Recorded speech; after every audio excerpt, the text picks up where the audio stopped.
உணவும் சொல்லலாம். ஒண்ணுமில்ல ஒரு செவ்வாழை சாப்பிடலாம். அதேமாரி ட்ரை ஃபிக் எடுத்துக்கலாம். இதெல்லாம் வந்து ரொம்ப மொட்டிலிட்டிக்கு அதேமாரி முருங்கைப்பூ இருக்குது பார்த்தீங்களா? முருங்கைப்பூ கூட அதிகமா வந்து உங்களுக்கு வந்து ஸ்பெர்ம் கவுண்ட்ட இன்க்ரீஸ் பண்ணும். ஸோ இந்த மாரி இருக்கக்கூடிய ஃப்ரூட்ஸில கூட பார்த்தீங்கன்னா, கிவி எடுத்துக்கலாம். அந்த மாரி நெறைய எதெல்லாம் நம்மளுக்கு தேவையோ அதெல்லாம் எடுத்துக்கிட்டு, அதோட சேர்த்து அக்குபங்க்சர் பண்ணும் பொழுது, கண்டிப்பா நெறைய பேருக்கு மொட்டிலிட்டியும், ப்ளஸ் இந்த கவுண்ட்டும் அதிகரிக்கிறத நம்ம கண்கூட பார்க்க முடியும்.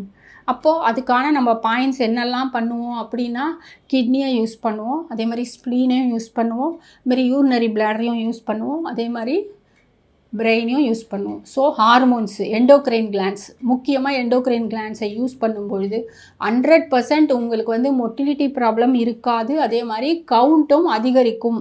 நீங்க ஒண்ணும் இல்ல ஒரு அதிகபட்சமா நான் சொல்றேன் ஒரு 3 மாசம். அதிகபட்சமா சொல்றேன். ஒரு 1 மாசமே கூட போதுமானது. நெறைய பேருக்கு பண்ணியிருக்கோம்.